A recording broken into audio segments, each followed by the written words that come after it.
a very detailed briefing there from Abuja, the International Conference Center, where the INEC chairman, Professor Mahmood Yakubu, and the acting Inspector General of Police, Mohammed Adamu, have been briefing journalists and indeed the international media observers and all the other stakeholders about the last-minute preparations for these elections. And they've also been taking a number of questions. The Inspector General of Police was there because today the emphasis was a great deal on security and the issue of movement.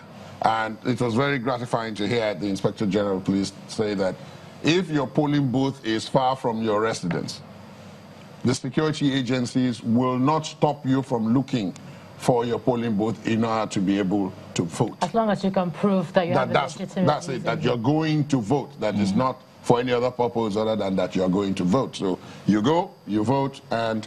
But some people will be worried in terms of enforcement, that yes, they hear that on television, but will that play out on the ground?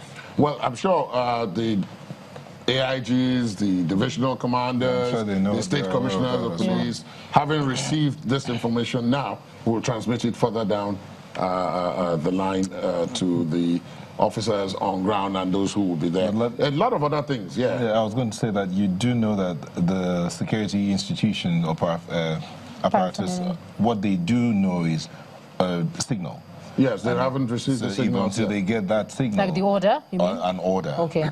Until they get that signal and order, would they follow through based on the IG said there's a national television? You also need to understand that not all information are actually passed through signals. Signals could be communicated to the state commands, but the Commissioner of Police can give a verbal instruction based on that signals to all the DPOs, which will also be cascaded to their men on ground. So the IG can direct his PA or PSO to call all the CPs, but I believe that most of them would definitely... Of course, once they knew that he would be at this briefing. So I expect that between now and tomorrow morning, that order should have actually gone down to the lowest realm of the police command. It's interesting to hear what he said about voter turnout and how they would measure it, looking at the register. Because I know all week we've been talking about looking at those figures and not being able to know how many people will turn out, since you don't know how many people got their PVCs. But I don't know. But now, I mean, he's talked about the legal, what would be legal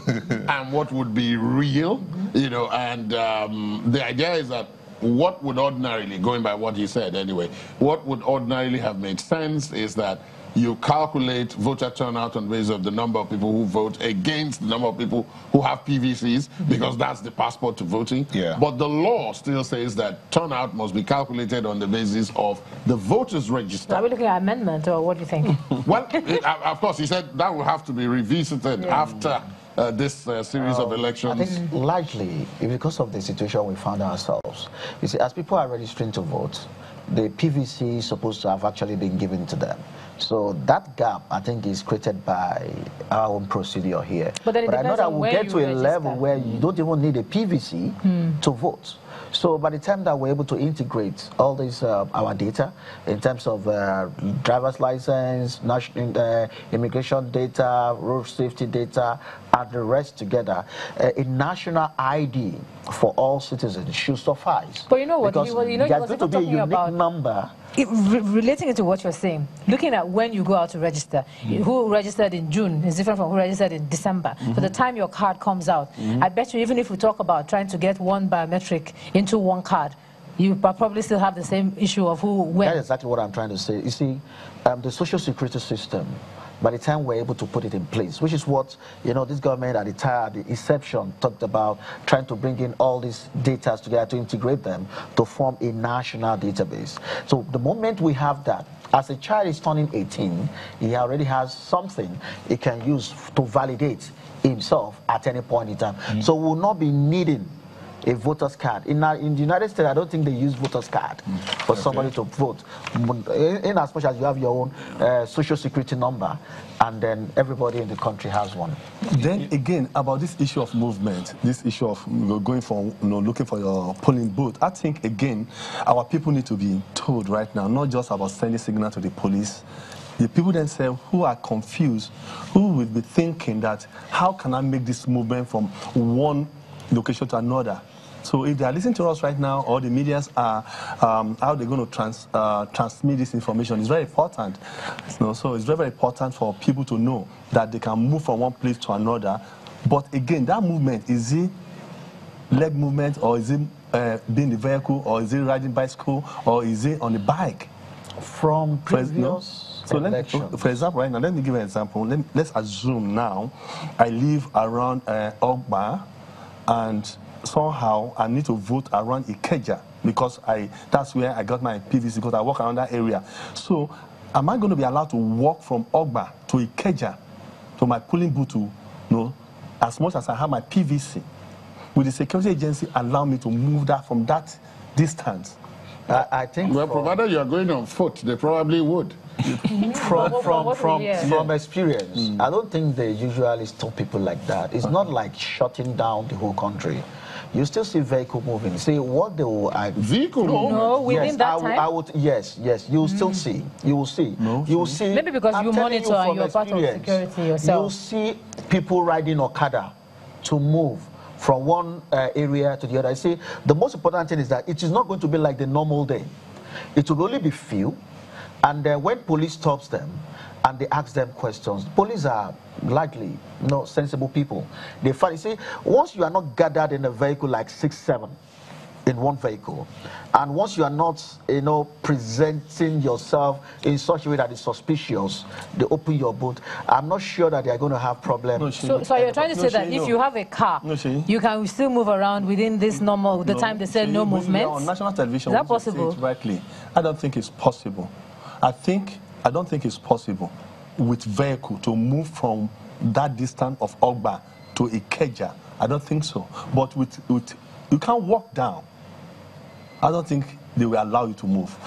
You don't know what, because you see policemen actually blocking the road, even with tires and some objects. That's what I'm saying. Yeah. The only people who, from understanding and from precedence, the only people who may be able to qualify will be all these essential service people, like ambulances, accredited journalists, observers, which the IG mentioned. That if you're an accredited observer, you can go about your business. The INEC chairman have also cleared here on this. He said that if your purpose is for you to locate your center, that you are free to go. I'm telling you from experience, okay?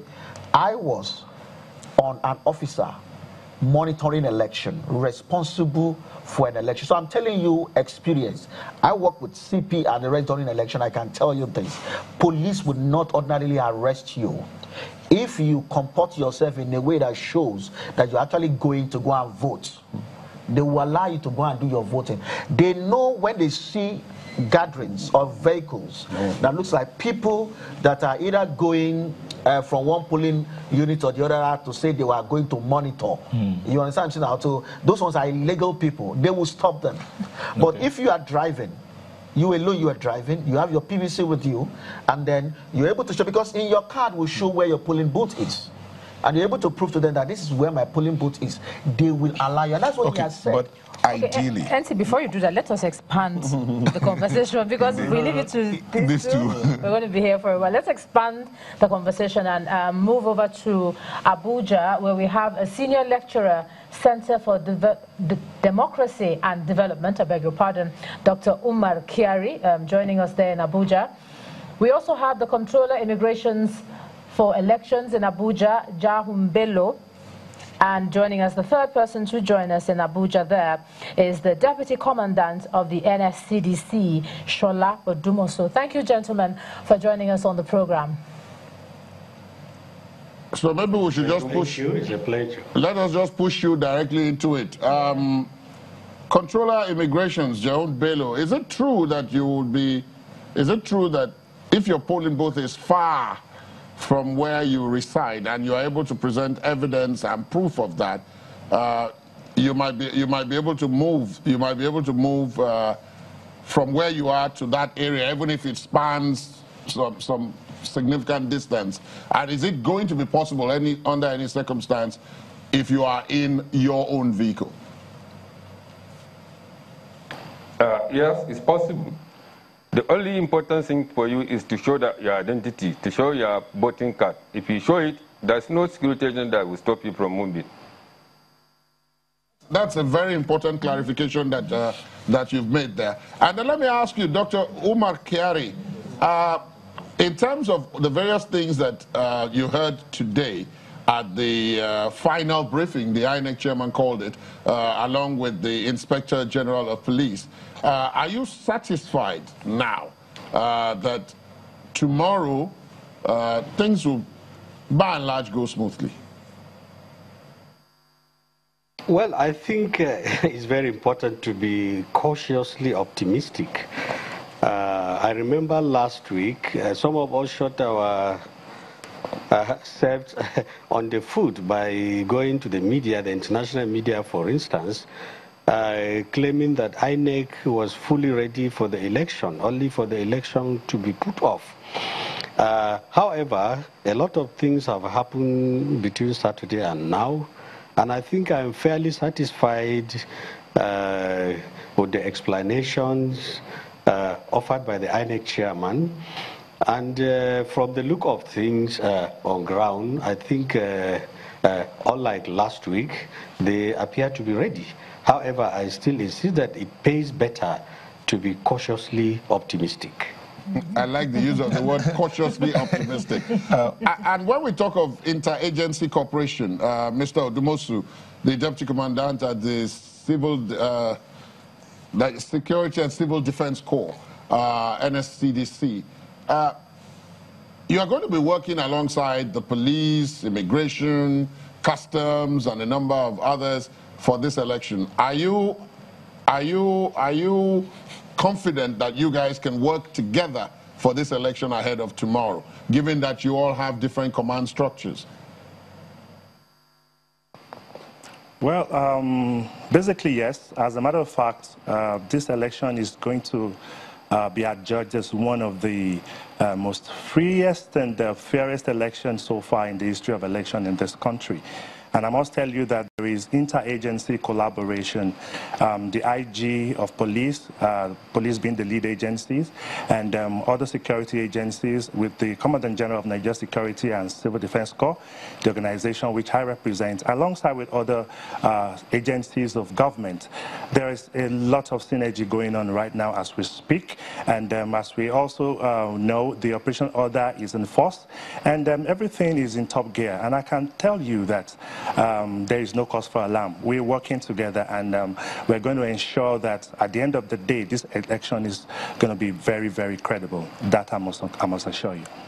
Let me take you back, Mr. Dumosu. You talked earlier about the movement of the voter from one point to the other, how he or she would be free if they are looking for their polling unit, and how they can move. What are those documents that they need to hold just to be able to get passage? Because some might carry, I mean, the other time there was this information about carry water, carry extra money, carry extra ID. So what are the things that an average voter who's looking for his or her polling unit should be with? Well, you know, basically, the issue of security is something that we must take seriously as Nigerians. And as a matter of fact, this unnecessary apprehension about violence and the rest of them, I think everything will be laid to rest by the end of tomorrow. And as a matter of fact, judging by our experience in the previous elections that we've taken part in, we know that definitely there is restriction of movement. This is also to ensure that the people that are the electorate are safe. And as a matter of fact, judging from the fact that you have to move from one place to another, all you need to do is carry your PVC. Once you can identify yourself as a voter, I think that gives you access. And basically, too, we know that even without election being in place, if you are expected, if you are, for instance, a civil servant, or you work in the public sector or the private sector, naturally, without election going on, you're expected to carry your ID card as a means of identification. So if you are armed with your PVC, and probably if you're not unemployed, for instance, and you have your identification, it also proves the fact that you are a law-abiding citizen. And I think above all, it is your decorum, it is your attitude, it is the way you present yourself to the security agencies. And don't forget the fact that we are trained officers and men, and actually, psychologically looking at you, appraising your disposition is enough to tell who you are. So basically, you're armed with your PVC, and if you don't have your PVC, it therefore means that you have no business being out in the first place. Because if you tell me that you're going about looking for your polling station and you don't have your PVC to vote, then you have questions to answer. So your PVC is the utmost consideration. Then secondly, if you're armed with any means of identification, I think that will suffice. Okay, Mr. Bello, let me bring it to you, because another set of people who have been moving around during the time when voting is happening are election observers, international observers, including foreign observers as well. We know the INEC chairman had talked about extension of short entry visas or short stay, etc. How is that going? Did the requests come, and where are you now with that?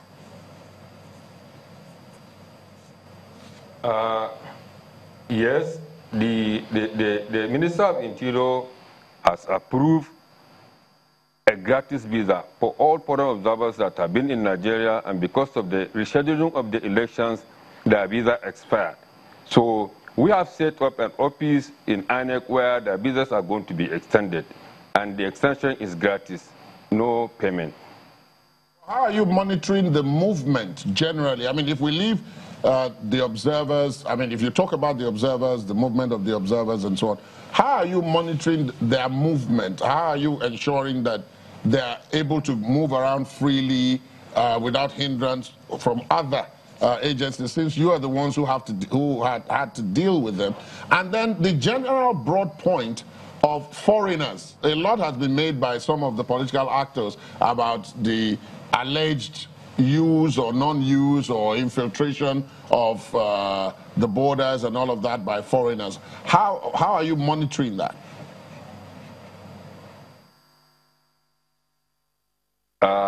As I'm talking to you, this afternoon by 12 o'clock, all borders have been closed, and they are going to be reopened on Sunday.